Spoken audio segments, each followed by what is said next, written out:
തിരുമേനി പേരെന്തായിരുന്നു? അരവിന്ദൻ.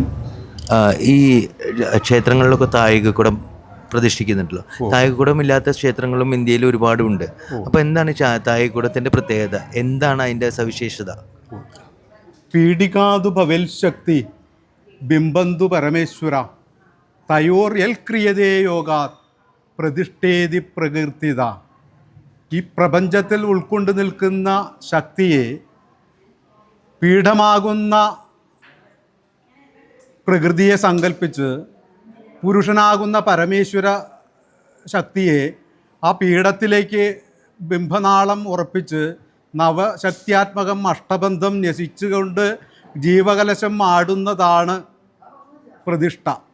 അങ്ങനെ പ്രതിഷ്ഠാപിതമാകുന്ന ക്ഷേത്രം അത് ക്ഷേത്ര സങ്കല്പത്തിലായിരിക്കണം.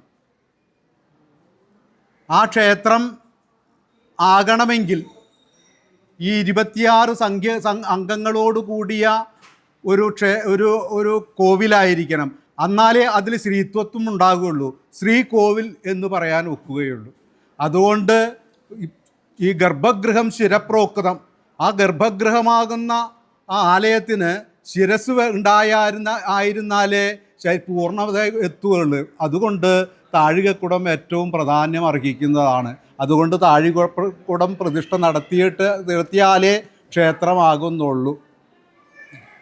നേരത്തെ സൂചിപ്പിച്ചതുപോലെ ഈ ദേവതാരാധന ഭാരതീയ സിദ്ധാന്തത്തിൽ 2 തരത്തിലാണ് ഉള്ളത്. അത് സഗുണോപാസനയും നിർഗുണോപാസനയും എന്ന് പറയും. നിർഗുണസഗുണശേരി ദൈവോജ്ഞേയ സനാതന നിർഗുണപ്രകൃതിരന്യേ സഗുണസകളേപര. നിർഗുണൻ പ്രകൃതിഭാവമാണ്. പ്രകൃതിഭാവം എന്ന് പറഞ്ഞാൽ നാം ഈ കാണുന്നതെല്ലാം പ്രകൃതി സ്വരൂപമായിട്ടുള്ള ഈശ്വരീയ സങ്കല്പമാണ്. എന്നാൽ സഗുണോപാസന എന്നുള്ള വിഷയത്തിലേക്ക്, ആ നിർഗുണോപാസനയിലേക്ക് നമുക്ക് എത്തണമെങ്കിൽ യമാതി നിയമങ്ങളെ പോലെ അപൂർവമായിട്ടുള്ള വിഷയങ്ങളെ ആവശ്യമാണ്. അത് സാമാന്യ മനുഷ്യനെ സംബന്ധിച്ചിടത്തോളം സാധ്യമല്ല. അവിടെയാണ് ഞാൻ നേരത്തെ പറഞ്ഞ ബുദ്ധ്യോപാഹിത ചൈതന്യം, ഇന്ദ്രിയോപാഹിത ചൈതന്യം, കൂടോപാഹിത ചൈതന്യം, സർവോപാഹിത ചൈതന്യം എന്ന് പറഞ്ഞ സർവോപാഹിത ചൈതന്യ വിധാനത്തിൽ നിരാകാരം പരമാത്മാനം വിഗ്രഹബന്ധം പരികൽപ്യ മന്ത്രാംഗാന്യാസാദിന ഭഗവത് സേവയ മന്ത്രവൃത്യാദിനായ പൂജ്യന്തേ സാ സഗുണോപാസന. ആ നിരാകാരനായിരിക്കുന്ന ഈശ്വരീയ പ്രഭാവത്തെ സകളീകരിക്കപ്പെടുന്നതായിട്ടുള്ള അത്യപൂർവമായിരിക്കുന്നൊരു വിഷയമാണ് ക്ഷേത്രസങ്കല്പം. ആ ക്ഷേത്രത്തിലൊരു മനുഷ്യന് തുല്യമായി എല്ലാവിധ അവസ്ഥകളും ഏകോപിപ്പിച്ചുകൊണ്ടാണ് ആ ദേവൻ്റെ രാവിലത്തെ നട തുറക്കൽ, അതുപോലെ ഉണ്ടാകുന്ന എല്ലാ ചടങ്ങുകളും അങ്ങനെയാണ് വരിക.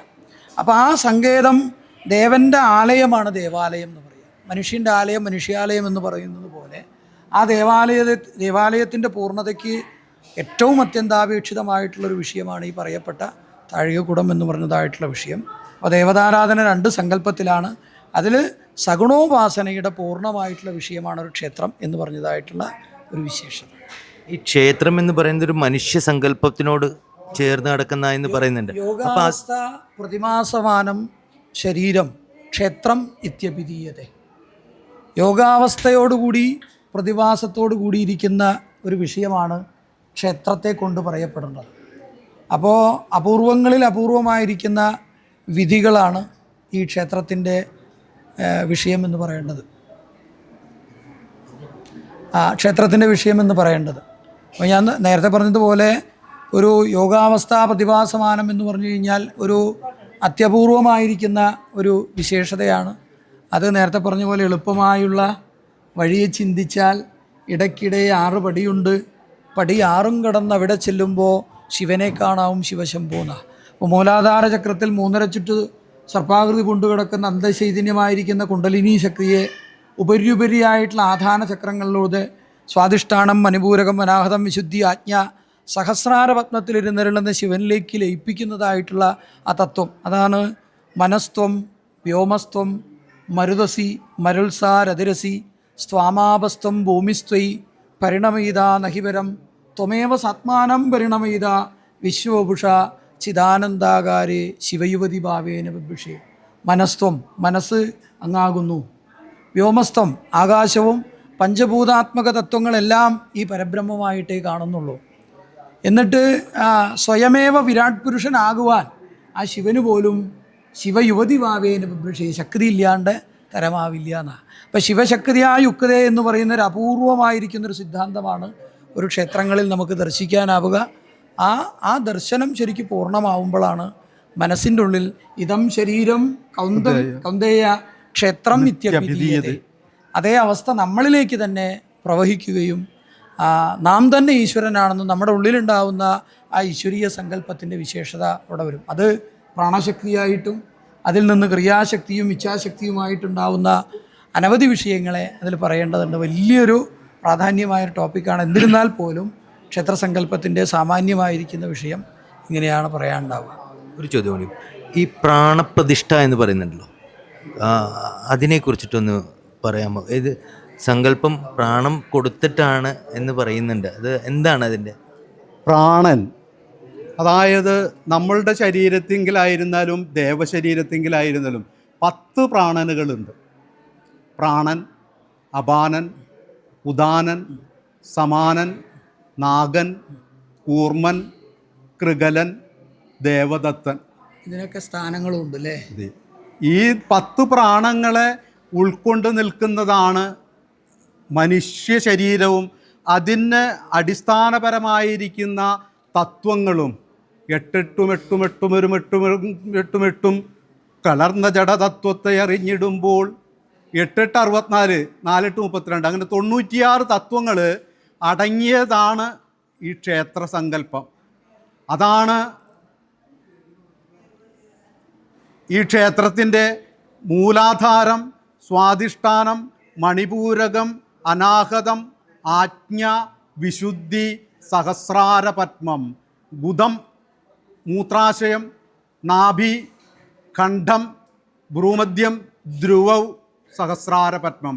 ഈ മൂലാധാരം തുടങ്ങി ആജ്ഞ, വിശുദ്ധി വരെ ഉൾക്കൊണ്ട് നിൽക്കുന്ന ആ പ്രദേശം ശിവൻ്റെ ആയിരുന്നാലും മറ്റു ദേവന്മാരുടെ ആയിരുന്നാലും മനുഷ്യൻ്റെ ആയിരുന്നാലും ആ ഹൃദയത്തിൽ വസിക്കുന്ന പ്രാണൻ, അതാ നമ്മളെ വർത്തിച്ചുകൊണ്ട്, നമ്മളുടെ ദേഹേന്ദ്രിയങ്ങളെ വർത്തിച്ചുകൊണ്ട് ആ ഹൃദയത്തിൻ്റെ അന്തരാളങ്ങളിൽ കുടികൊള്ളുന്ന ആ ഈ ജീവാത്മാവ്. ഹൃദിപ്രാണസ്ഥിതോ നിത്യം അപാനോ ഗുദമണ്ഡലേ സമാനോ നാഭിദേശേതു ഉദാനോ കണ്ഠമധ്യക വ്യാനസർവദേശേതു പ്രധാനാഹ പഞ്ചവായവ. ജീവാത്മാവും പരമാത്മാവും ഏകമാകുന്ന ഒരവസ്ഥയിലാണ് തത്ത് ത്വം അസി. അതായത് സാമവേദത്തിൽ മാണ്ഡൂകോപ്യാഖ്യാനത്തിൽ ആ മുനി, അതായത് മാണ്ഡൂകോപാഖ്യാനത്തിനെതിൽ മഹാവാക്യമായി പറയുന്ന ഒരു വാക്യമാണ് നമുക്കെല്ലാവർക്കും ഇന്ന് അത്യന്താപേക്ഷിതമായിട്ട് അറിയപ്പെടുന്ന.